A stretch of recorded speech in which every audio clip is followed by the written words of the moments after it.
Olá, eu sou Matheus Trunck, jornalista e escritor e também estou na TV Relacionamento.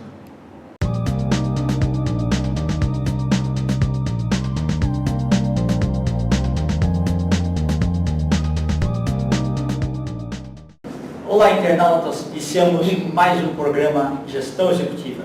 E hoje nós temos a honra e o privilégio de conversar com um professor, doutor, dermatologista, doutor Luiz Jorge Fagundes. Gratidão, prazer imenso tê-lo aqui. Muito obrigado. Eu que agradeço a oportunidade, estou à disposição. Perfeito. Doutor Fagundes, conta um pouquinho para os nossos internautas onde você nasceu, tá? Um pouquinho da sua trajetória e em que momento da sua carreira você decidiu ir para a área médica. Sim. Se foi influência de pais, Sim. das circunstâncias, tá? Sim. Então, eu nasci em 21 de março de 1948, então há poucos dias atrás eu fiz 75 anos. Parabéns. Nasci em Santana, Rua Doutor Juquim, 1155. Nasci em casa. Porque era muito longe da minha casa até o hospital, eu nasci em casa mesmo, como todas as crianças nasciam, né? E, assim, a minha mãe foi boia fria, quer dizer, ela trabalhou na fazenda Dumont, de propriedade do pai de Santos Dumont, que fica entre Ribeirão e Sertãozinho, e meu pai era marceneiro, formado pelo Liceu de Artes e Ofícios. Então eles jamais imaginavam que iam ter um filho médico, né? Então era um sonho assim, mas a minha avó, mãe do meu pai, minha avó paterna, ela era enfermeira da Santa Casa. Ok. E aí, um dia ela perguntou para mim se eu queria conhecer a Santa Casa. Eu não sabia o que era Santa Casa. Dava para a impressão que era até uma casa religiosa, na né? igreja. Na igreja, é isso. Mas aí ela me levou, e aí ela me levou na enfermaria e eu via com que respeito as pessoas a cumprimentavam. Não só respeito, como a gratidão também, né? Eles eram muito gratos a ela. E assim, é uma circunstância muito interessante, porque a minha avó foi uma das primeiras enfermeiras a ser convidadas a treinar a aplicar penicilina benzatina, Bezetacil. E sem saber que mais tarde eu ia aplicar mais de 100 mil injeções de Bezetacil na profissão que eu tinha escolhido. Bom, aí eu fiquei encantado com aquilo, achei legal, achei muito interessante. A minha avó me deu um conjunto assim de seringa, agulha, uma caixinha onde você punha água e fervia água, que era esterilizador na época. E assim, mas passado aquilo, eu fiz o primário lá em Santana, Instituto Sagrado Coração de Jesus. Depois eu fiz, aí foi uma época muito legal da minha vida, que eu fiz o Colégio Estadual Dr. Otávio Mendes. Aqui, nessa época, o colégio estadual era maravilhoso, né? A sigla CEDOM.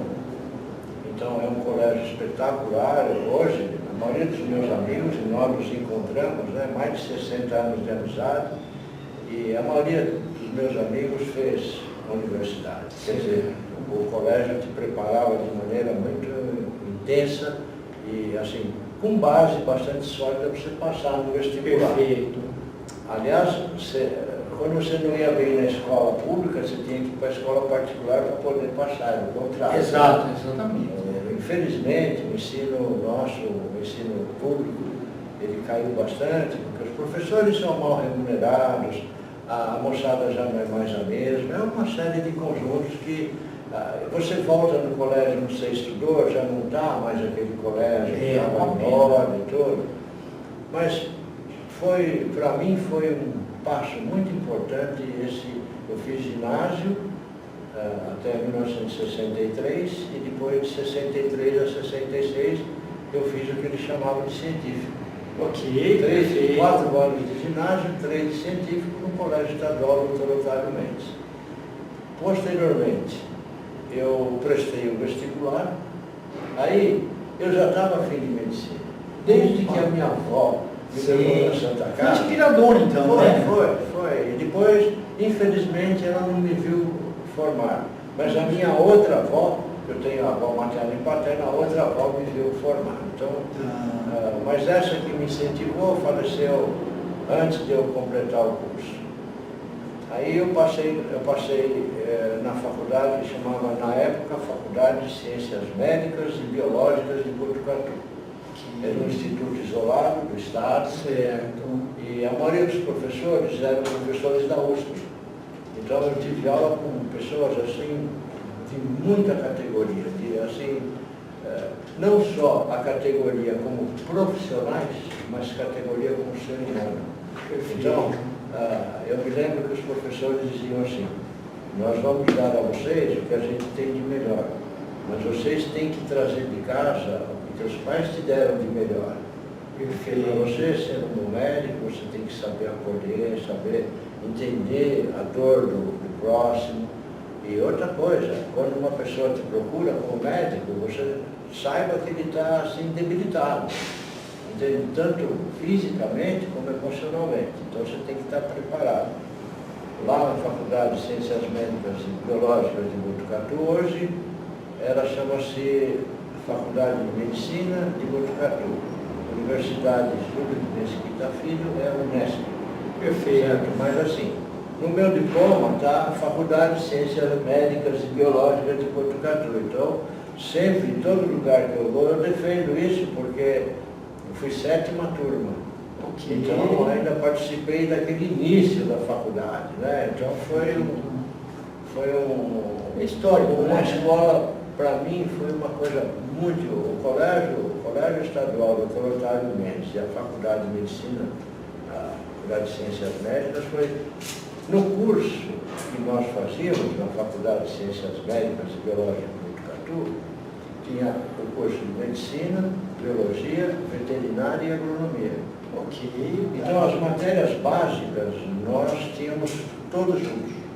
Perfeito. Então, quase 200 alunos, né? Tá. E a gente aprendia tudo junto. E foi um momento muito interessante, porque em 1968 a gente estava naquela loucura política no Brasil, né? Sim. Nós não podíamos nos reunir, né? Cada grupo de 5 pessoas para se reunir tinha que pedir autorização. E a Faculdade de Medicina era muito visada, né? Sim. A Faculdade de Botucatu era muito visada, porque as pessoas eles não gostavam de ter o centro acadêmico. Ele dizia que é dali que saíam as confusões, tudo.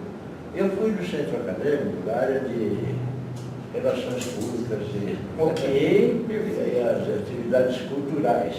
Fui também da atlética, né? Participei das competições. Sempre o médico tem que manter-se também em forma física. Verdade, verdade. Porque se ele vai se apresentar para um paciente que está debilitado e ele também está em uma reabilitação, Sem dúvida, a sem pessoa vai se dúvida. sentir pior que ele, né? Sim. Então, essa foi o legado que eu trouxe de Botucatu foi esse, né? A escolha da especialidade, quanto é isso? Eu jogava no time da faculdade e tinha um professor de dermatologia que gostava do jogo. E assim, era o professor titular, o cara era um top, né? Aquele cara que sabia tudo, até, nossa, e ele ficava lá vendo o jogo. Aí depois que ele acabou o jogo, ele falou assim para mim, o que você vai fazer? Você estava no 3º ano. Qual é a tua especialidade? Eu falei, olha, como eu jogo, ou eu vou fazer ortopedia, ou eu vou fazer medicina esportiva. Ele falou assim, sabe o que você faz? Sexta-feira eu vou te dispensar e nós vamos para Bauru, porque eu sou diretor do leprosário lá. Eu queria que você conhecesse o leprosário. Eu falei, professor, aqui tem pelo menos 22 caras que jogam, né? Ele falou assim, não, mas esses caras, eu quero que você vá lá. Não, por que eu? Porque não, você vai lá. Você vai lá. Ele falou assim, você gosta de dermatologia? Eu falei, gosto. Eu falei assim, ele falou, mas por que você gosta? Eu falei, você imagina, eu faço medicina. Aí meus amigos chegam atrás assim e falam, o que é isso aqui? Eu não sei, porque eu não fiz dermato. O que não faz dermato, não adianta mostrar qualquer coisa que não sabe. Mas é verdade. A nossa especialidade é entender o alfabeto da pele. Quando tem qualquer alteração, mudou o alfabeto. Então você tem que saber o que é essa mudança. Bom, eu cheguei lá, e lá são pavilhões onde tem as enfermarias, onde ficam internados os pacientes. Nessa época, em 69, ainda não se tinha a cura definitiva da hanseníase, né? Isso, perfeito. E foi mudado o nome de lepra para mal de Hansen. Mas é a mesma coisa? Não. Tá. Então eu vou te explicar o que Tá. é para a gente seguir em frente já Certo. com o conceito certo. A palavra lepra, ela é traduzida em vários idiomas e para o hebraico chama-se tsara, com T-S, tsara. Tsara queria dizer que era tudo aquilo que dava ferida na pele. Então se você tivesse uma ferida, uma picada, um corte, alguma coisa, era tsara.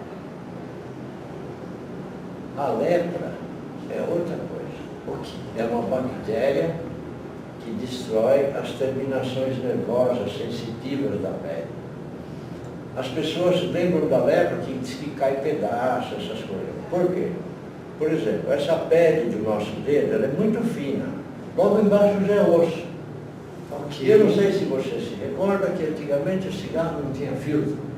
Isso, Então o cara fumava. Continental sem filtro, O cara fumava até fim do cigarro. Só que ele não sentia, porque quando você tem a bactéria da lepra, você não sente. A primeira sensibilidade que você perde é a térmica. Então, por exemplo, aquela ponta de cigarro, que está quase 90 graus. Sim. Se encostar em você, você vai sentir. Exatamente. Então, ele não sentia. Queimava. E fazia a ferida. Como ele não sentia, essa ferida progredia e ia até o osso.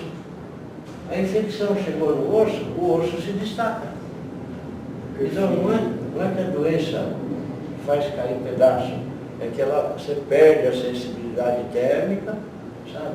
Então, por exemplo, então está entendida a diferença. Exato. A lepra é uma coisa antiga, que era tudo quanto era ferida que dava na pele. E hanseníase, que é a antiga lepra mesmo no Brasil, chama mal de Hansen, porque esse norueguês é um médico norueguês chamado Arnaldur Hansen, que fez a descoberta do bacilo.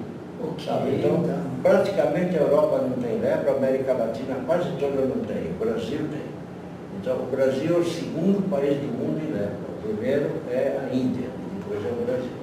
Quer dizer, então isso não pode acontecer, né? Depois nós vamos conversar sobre Sim, isso, né? perfeito. Aí eu cheguei na porta dessa enfermaria, ele chama doutor Diltor. Diltor Opromola. É um italiano. Diltor Opromola.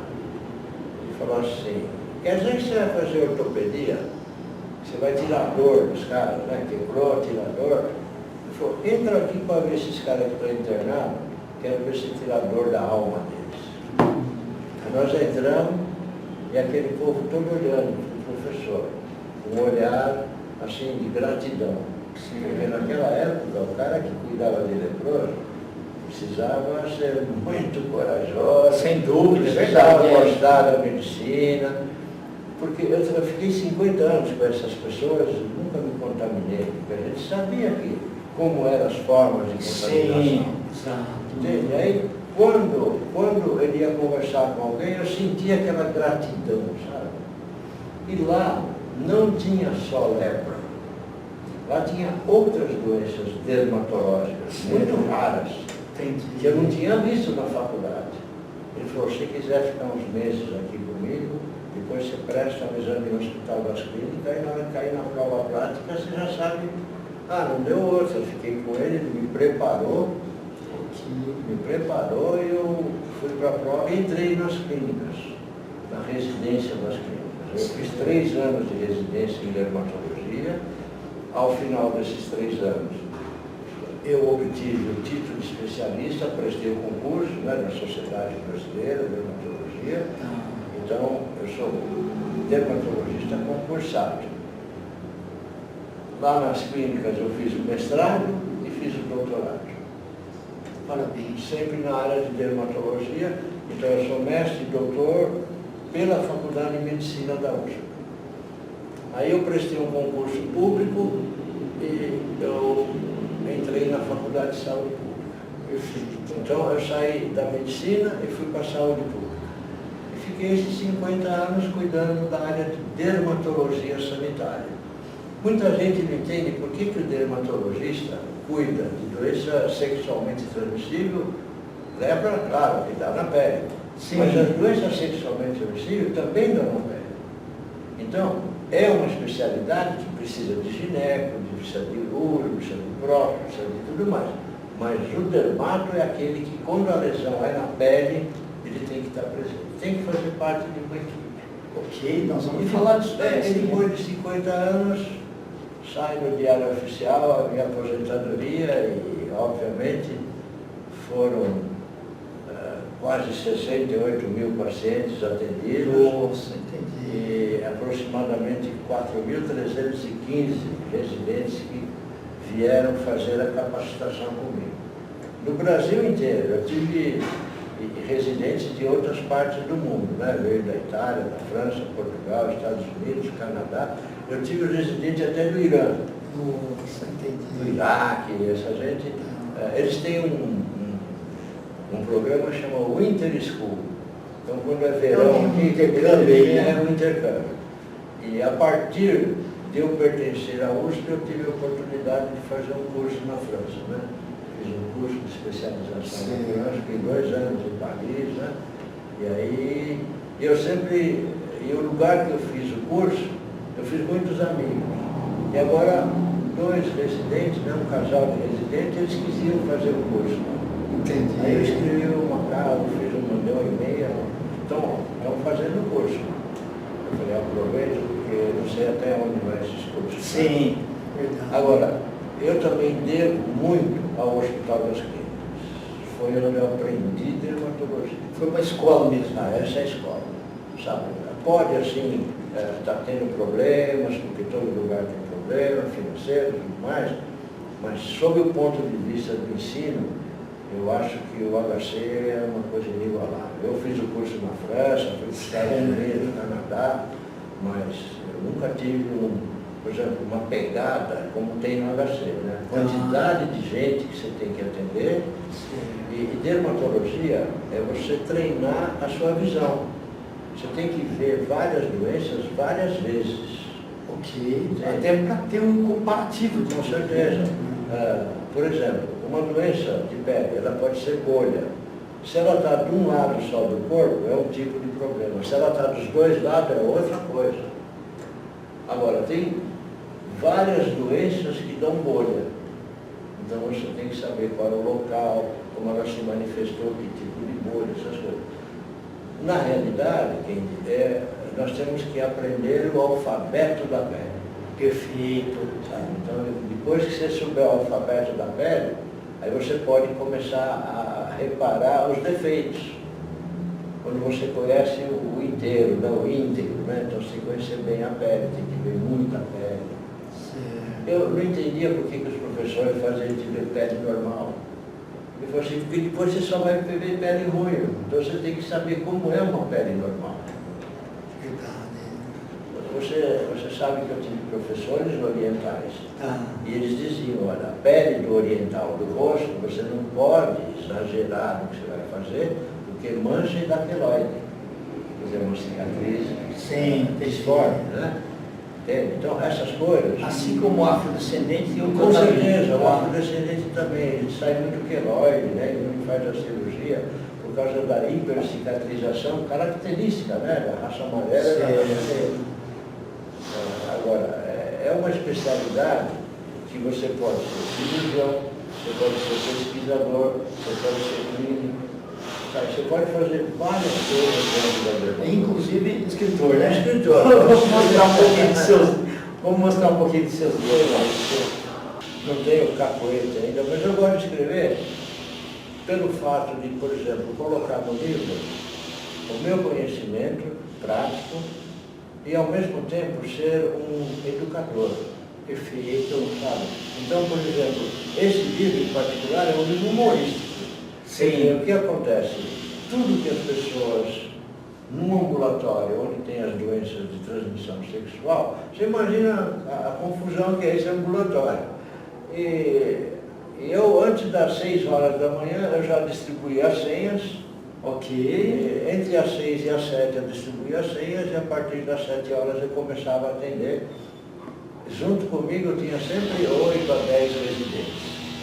Então, eu sempre tomar café 5 e pouco da manhã. Não, 5 horas, eu acordo 4h30, aí das 4h30 às 5 eu corro, e depois eu tomo um café da manhã, mas café da manhã de cavalo de corrida. Que é o dia inteiro que eu vou ficar. Sim. Depois os residentes vinham comigo, é lógico que sempre com a permissão dos pacientes, aí eles vinham, os pacientes entendiam que eles estavam ali para se capacitar e o dia que eu tivesse não mais vir, que agora, né, sempre pudesse ter um que dá continuidade a isso. Perfeito. Parece um pouquinho aqui, só para mostrar para o Esse pessoal aqui, né? livro, Sempre com elas são as elas são as doenças. doenças sexualmente transmissíveis. Tá, perfeito. Tá?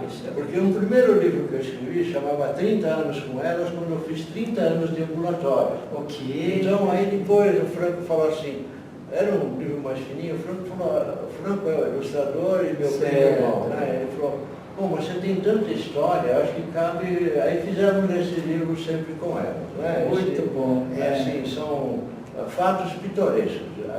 Mas, por exemplo, para cada caso humorístico tem uma explicação científica da doença. Né? Perfeito. Esse segundo livro aqui chama-se Quem São Eles? Tá, Quem ok. são eles? Esses 7 pacientes que estão na capa, né? Sim. Essa história, aqui eu falo da lepra. História real, né? Eu conto a lepra desde que ela surgiu no mundo, como ela veio para o Brasil, e o que aconteceu com essas 7 pessoas. São 5 homens e 2 mulheres. Quando eles souberam que tinham lepra, a Secretaria da Segurança ia na casa deles e levava eles presos para o leprosário. E o leprosário geralmente ficava afastado da cidade. Você entende? Que é lógico, para não misturar com a sociedade. Sim. Então, não tinha cura. Então, eles tinham que isolar as pessoas que eram doentes. E lá eles recebiam, os leprosários tinham hotel, tinha delegacia, tinha cinema, tinha tudo que uma cidade normal teria para o fato deles não saírem de lá. Entendi, tá certo. Então, de manhã, eles eram levados com poder de polícia. À tarde, a Secretaria da Saúde ia na casa deles e queimava o colchão, a cama, desinfetava o quarto. E assim por diante. E as mulheres, se elas por acaso ficassem grávidas, no dia seguinte do nascimento, eles tiravam a criança e registravam no cartório como pais desconhecidos, que era para facilitar a adoção. Ok. Essas crianças, elas iam para o orfanato Santa Terezinha de Carapicuíba. E quando eu fiz a especialização nas clínicas, nós íamos visitar essas crianças. Nesses anos todos, nenhuma criança que estava lá teve lepra. Puxa, que Por quê? bênção. Por quê? Porque a lepra não passa na placenta. Ok. Ela passa no leite Nossa. materno. Então entendi. bastava, não precisava tirar o filho, bastava a mãe dar mamadeira. Tá certo. Agora, assim, esses que foram internados compulsoriamente, lá na Faculdade de Saúde Pública, nós reunimos todos os prontuários deles, de vários hospitais, vários leprosários, fizemos um processo contra o Estado brasileiro, porque você não pode internar ninguém compulsoriamente. Entendi. E eles ganharam. E hoje eles recebem um salário mínimo por mês. Ok, então. E agora nós estamos indo atrás dessas crianças para achar os pais e vice-versa. Ok, Então maravilhoso. já estamos achando muito desses pais, né? Pelo Então, DNA dá para saber, né? com certeza, a gente está indo atrás disso, mas não é fácil. Sim. Não é fácil. Depois outra, quando eles tiveram alta no leprosário, que aí eles podiam tratar na casa deles, eles vieram lá para a Faculdade de Saúde Pública. Chama Centro de Saúde Escola Geraldo de Paula Souza. Tá. Eu cuidei dessas 7 pessoas. E fui eu, com a medicação, que foram 2 médicos brasileiros que deram aperfeiçoada no tratamento, você vê, é uma doença milenar, Quer dizer, 4 séculos antes de Cristo no Egito já tinha lepra. Agora, você não tem descrições mais antigas, porque nem todos os povos tinham a escrita. É verdade. A escrita a começou documentação, assim, né? exatamente.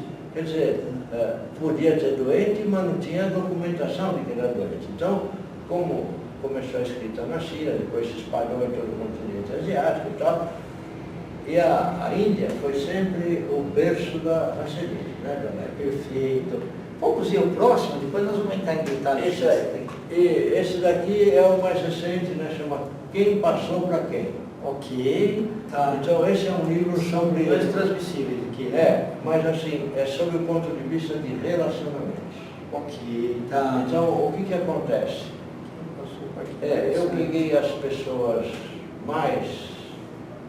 os fatos mais conflitantes que apareceram no meu ambulatório. Ou seja, fatos que me deixaram assim, deu uma balançada no meu tipo de abordagem, porque mudou muito, né, a diversidade de gênero e essas coisas todas. Então você tem que ter para cada situação uma maneira de se colocar sem ferir, mas sem deixar de tirar o que você precisa de importante. Perfeito. Então, esse livro foi a descrição de situações mais difíceis. Então, aí tem casal heterossexual, tem gays masculinos, tem lésbicas, tem o sexo no idoso, quer dizer, a transmissão da doença sexualmente transmissível no idoso a partir do Viagra.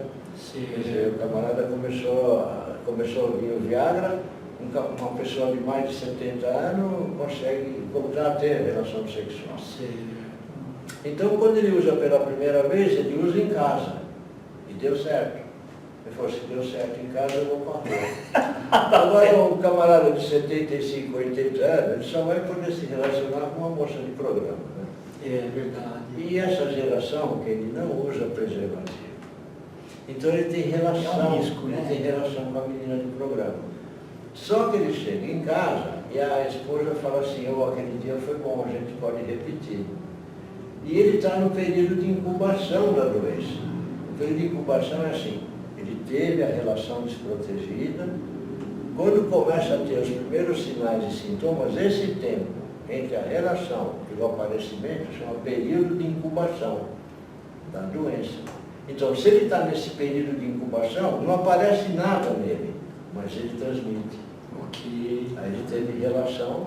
Então, um dos fatos, só para te contar um fato do livro que me constrangeu, foi eu ter que falar para uma senhora de 82 anos que ela tinha gonorreia. Nossa, entendi.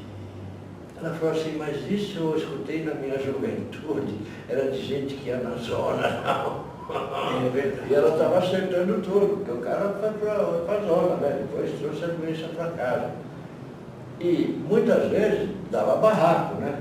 É verdade. E você tem que saber como Tá bom. desmancha o barraco. Né? Doutor Fagundes, vamos fazer o seguinte, nós vamos ter um outro módulo aí, Sim. para você falar tá? Tá bom. Então, gratidão aí por esse momento aqui. Obrigado. Tá? Internautas, com os agradecimentos, então, a esse fabuloso doutor Fagundes, nós lançamos mais uma Gestão Executiva.